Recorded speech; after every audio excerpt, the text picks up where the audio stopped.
নমস্কার, কেকাস কিচেনে আপনাদের সকলকে স্বাগত। আজকে আমি একটা নিয়ে এলাম লাড্ডুর রেসিপি। কিভাবে আমি এটা ঘরের খুব অল্প সময়ের মধ্যে করলাম সেটাই শেয়ার করছি। এই জন্য এখানে আমি নিয়ে নিয়েছি ছোলার ডাল। যেহেতু ছোলার ডালটা ভিজতে অনেক সময় লাগে, এই জন্য আমি 6 ঘন্টা ছোলার ডালটাকে ভালো মতো ভিজিয়ে নিয়েছি। এবার আমার মতো ধুয়ে গ্রাইন্ডারে গ্রাইন্ড করে নেব, কারণ ছোলার ডালটা খুব ভালো মতো ধুতে হয়। যা একটা পাউডার থাকে, যে পাউডারটার জন্য মিষ্টির স্বাদটা নষ্ট হয়ে যায়, এই জন্য 3-4 বার পাউডারটা চলে যায় এবং মিষ্টির স্বাদটাও ভালো। 3-4 বার এটাকে ধুয়ে গ্রাইন্ডারে গ্রাইন্ড করে নেব। এদিকে আমি দুধ বসিয়ে দিয়েছি। আমি ফুল ক্রিম দুধ নিয়েছি, কারণ যে কোনো মিষ্টি বানাতে গেলে ফুল ক্রিম দুধ নিলে তার স্বাদ অনেক ভালো হয়। আর তাছাড়াও ফুল ক্রিম দুধে প্রচুর ক্রিম থাকতে সাহায্য করে। সেই জন্য আমি 1 লিটার ফুল ক্রিম দুধকে একেবারে ঘন করে নেব, 1/4 করব। এইভাবে আমি মাঝারি থেকে ফুল আঁচে এই দুধটাকে ঘন করে নিচ্ছি।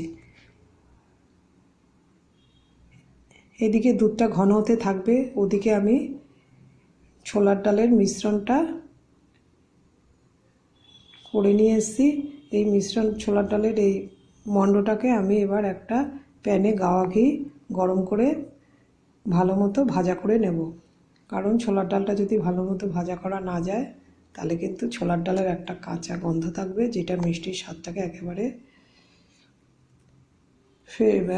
ফেট করে দেবে। সেই জন্য ডালটা খুব ভালো মতো ভাজতে হবে। আমি সেই মতো ডালটাকে খুব ভালো মতো ভেজে নিচ্ছি। ওদিকে আমি দারুচিনির গুঁড়ো আর সামান্য এলাচের গুঁড়ো, আপনারা চাইলে অন্য কোনো মশলা গুঁড়ো দিতে পারেন। এখানে দারুচিনির গন্ধটা খুব ভালো লাগে, সেই মতো আমি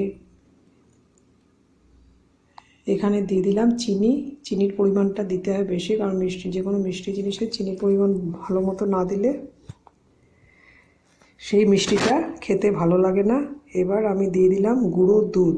আমি এখানে গুঁড়ো দুধ দিয়েছি, এই জন্য যে সরবে এটা ঠিক হবে, খুব ভালো মতো লাড্ডুটা পাক খাবে, সেই জন্য গুঁড়ো দুধ নিয়ে নিয়েছি আর দিয়ে দিলাম। এবার আমার সেই ঘন দুধটা আমি একবারে দেবো না, বারবার দিয়ে এটাকে পাক করে নেব। দিয়ে দিয়েছি নুন, সামান্য নুন দিয়েছি। এবার এই মণ্ডটা প্রায় হয়ে এসেছে, মাঝারি থেকে ফুল আছে, আমি এই মণ্ডটাকে করে নিয়েছি। এবার এটা আমি ঠান্ডা করে ফিরে আসছি।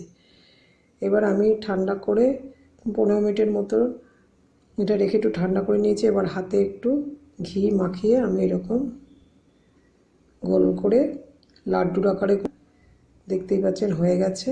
আশা করি আপনাদের এই ঘরোয়া মিষ্টিটা খুব ভালো লাগবে। আপনারা বাড়িতে অবশ্যই ট্রাই করুন।